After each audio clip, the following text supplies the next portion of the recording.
ya nggak apa-apa sih kalau memang itu spiritnya begitu. Yang tidak boleh adalah kalau kemudian pemujaan kepada dollnya itu, boneka-boneka itu gitu. Jadi menggantikan Tuhan gitu ya. Nah, Pak. Oke.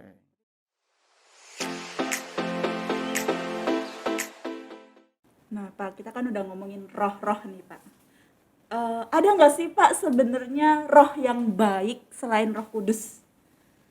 Oke, wah ini seru nih pertanyaannya nih. Oke, kita harus memahami dulu dari konteks Alkitab ya. Di Alkitab, jadi Alkitab itu kita mesti pahami secara utuh. Ya. Pada pengalaman Raja Saul misalnya, ketika berhadapan dengan Daud, ia pernah mengalami satu peristiwa yang luar biasa. Bahkan dikatakan di sana roh jahat yang dari Allah. Ini saya harus mengatakan dengan terbuka ya, di 1 Samuel 18 ayat 10 sampai dengan 11, saya susah sekali merenungkan teks ini. Berat banget gitu. Karena membutuhkan pendalaman. Nah, jadi pertanyaannya 1 Samuel 18 itu ayat 10 sampai dengan 11, apakah dengan demikian Allah jahat? Masa roh dari Allah jahat sih? Sampai Ya kali. mengirimkan gitu ya, roh jahat kepada Saul. Tentu harus dilihat konteksnya, bukan itu maksudnya. Ya. Di sini Saul dikuasai oleh kegeraman karena apa? Karena keberhasilan Daud.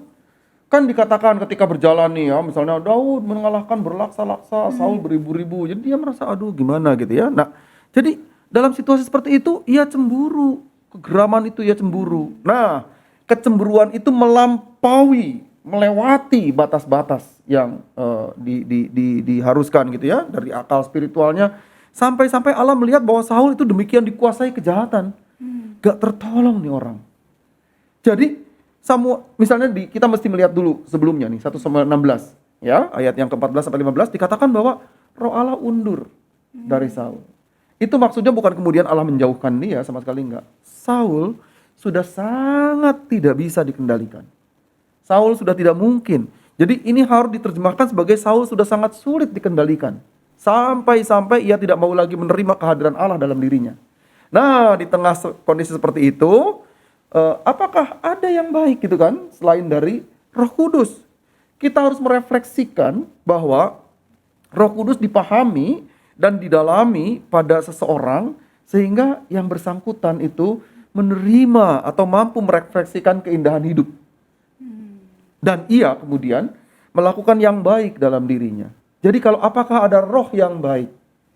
Kalau roh yang baik itu muncul dari refleksi yang bersangkutan, pemahaman yang bersangkutan menyambut Roh Kudus Allah. Maka itu direfleksikan, dihadirkan menjadi baik. Rohnya sendiri datangnya dari mana? Dari Allah. Yang kemudian dimaknai. Ya, ini kalau saya boleh pakai istilah ya, istilah umum nih, kolaborasi jadinya antara Roh Kudus yang direfleksikan kehadirannya, tapi sekaligus juga respons seseorang pada seluruh peristiwa yang terjadi di dalam kehidupannya. Itu Roh Kudus yang masuk atau berada dalam dirinya. Nah, itu sebabnya kalau kita berdoa nih, kita mau berdoa begini, ya Tuhan, hadirlah Roh Kudus dalam hidup kami. Sebenarnya kita mau mengatakan, Tuhan terima kasih atas Roh Kudus yang hadir, karena Tuhan tidak usah diundang lagi, sudah datang Sudah bersama kita. Sudah ada. Dulu sekali saya pendeta-pendeta awal gitu di jemaat, saya masih berada dalam doa seperti itu. Ya Tuhan, kami mengundang Roh Kudus hadir. Lalu saya berefleksi, kira-kira hampir 10 tahun saya berefleksi. Kenapa ya Roh Kudus diundang hadir? Dia sudah datang, maka berubah pemahaman saya. Saya tidak pernah lagi berdoa, ya Roh Kudus hadirlah. Enggak. Tapi kami menyambut kehadiran Roh Kudus Allah karena itu mampukan kami untuk merefleksikan di dalam hidup kami. Itu yang kemudian menampilkan hal yang baik di dalam perjalanan kita. Bahkan mungkin kalau dalam ibadah kita yang diundang oleh Allah dan Roh Kudus untuk Betul, layak. untuk layak di sana. Ya, tepat sekali. Oke deh Pak, jadi itu ya teman-teman jawabannya. Ya, bukan hanya rohnya, tapi bergantung gimana kita merefleksikan roh itu dalam sikap menyambutnya dalam hidup ya. Nah Pak, ini pertanyaan yang saya penasaran waktu kenal sama Bapak nih. Pak Mulyadi ini kan dosen okultisme dan eksorsisme gitu ya. Kok terinspirasi bikin mata kuliah itu kenapa sih Pak? Apakah Pak Mulyadi ini seorang indigo? Oh, jadi saya tidak tahu saya ini indigo atau tidak. Tapi ini berawal dari rekan saya, rekan pendeta Sigor, Itu beliau ahli biblika ya. Lalu kami minta bicara di gereja kami terkait dengan hal-hal yang seperti itu. Okultisme itu apa gitu ya. Nah, ketika beliau menjelaskan demikian, momentumnya adalah kita sedang menyelenggarakan satu acara. Lalu tiba-tiba ada orang datang ke tempat kami. Dia membawa berbagai peralatan keris, segala macam gitu ya. Dia katakan begini, ini punya papa sudah sakit berbulan-bulan katanya. Sampai kemudian di rumah sakit di ICU nggak meninggal gitu. Saya lagi mikir, ini maksudnya bapaknya sudah meninggal gitu kan? Bukan. Tapi jangan-jangan karena ini, karena keris. Jadi saya bilang enggak. Tapi kalau you keberatan dengan kerisnya, saya minta kerisnya dibawa. Saya simpan. Lalu ketika saya lihat, ini keris ada satu lagi di rumah. Dia bilang, hebat sekali nih. Berarti kan saya punya penglihatan begitu ya, indigo kan gitu. Ada satu lagi, enggak ada Pak, cari ada satu lagi. Dan setelah kami berdoa, malamnya meninggal, kan? Jadi saya ke rumahnya nih, rumahnya di daerah Tanjung Priok waktu itu. Ke rumahnya, kemudian ada ternyata satu lagi betul di rumahnya. Kan hebat kan saya? Kok bisa tahu Pak? Nah ini, saya kan belajar dari Cirebon. Jadi saya kan pelayanan di Cirebon. Di Cirebon tuh dibilang begini, Pak, keris itu sering pasang-pasangan. Jadi bakal lihat keris pasangan jadi cuma satu gitu kan. Jadi bukan saya hebat. Ada teorinya, saudara-saudara. Dan ketika saya lihat ini kayaknya kerisnya pasangan nih. Ini pasti ada satunya gitu. Maka jadi orang melihatnya, wah hebat ya punya ilmu demikian. Iya, ilmunya pengetahuan tentang keris. Gitu. Jadi bukan jangan kemudian jadi wah ya, waduh hebat. Enggak, ternyata begitu. Nah, dari situlah kemudian kami menyelenggarakan kuliah okultisme karena menurut rekan saya ini penting. Kami berdebat juga di rapat senat gitu untuk apakah ini penting atau tidak. Kami beritahu pengalaman mahasiswa ketika berhadapan dengan situasi-situasi demikian mereka nggak bisa apa-apa, nggak ngerti bagaimana. Nah, jadi itu terjadi. Lalu pertanyaannya, apakah orang demikian memiliki perasaan-perasaan yang supernatural gitu? Saya bilang semua orang punya itu. Karena misalnya contoh tiba-tiba kita merinding gitu ya di sebuah Tiba-tiba tempat. kursi geser. Tiba-tiba ada sesuatu yang bergeser. Apa itu? Itu sesuatu yang ada dalam dirinya begitu ya.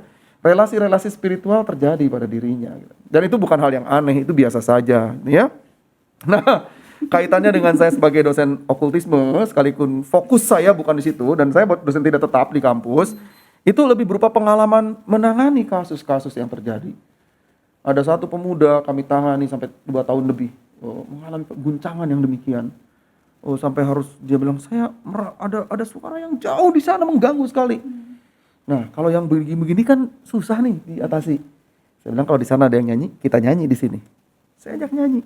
Jadi saya tidak punya metode tuh yang seperti orang-orang kemudian, pegang kepalanya digoyang-goyang. Menurut saya itu mengganggu sekali. Kasihan orang yang sedang mengalami hal demikian. Jadi mestinya dibantu untuk dia dipulihkan kesadarannya sampai kemudian, nah itu dia ketemu gitu ya. Titik. Itu ya. Wah, tadinya tuh saya kira Pak Mulyadi ini indigo, Pak.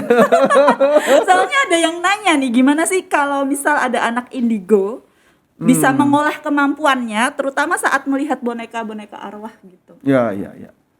Oke, jadi saya ambil contoh dulu ya.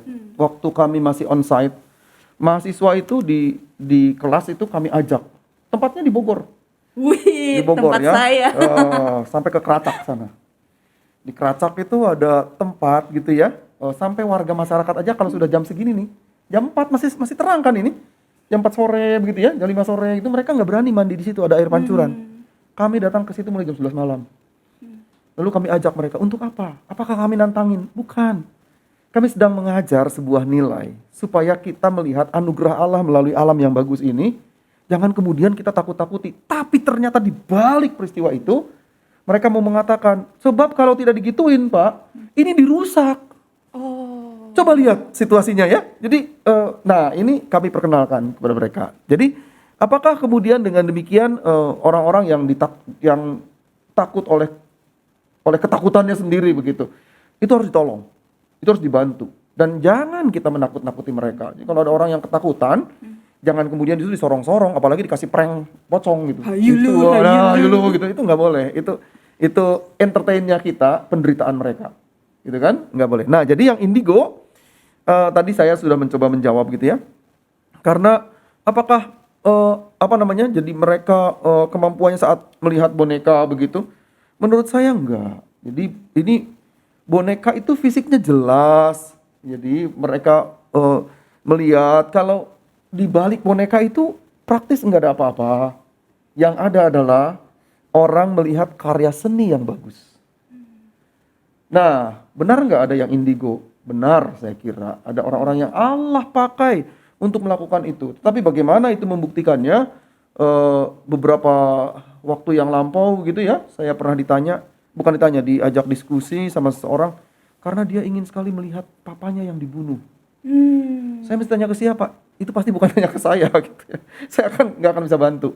Yang saya bantu adalah daripada kamu kemudian disibukkan dan kepalamu tidak bisa melihat sesuatu itu, lalu kamu mabuk, capek dengan itu, mendingan kita berdamai dengan realitas bahwa ini jauh lebih baik.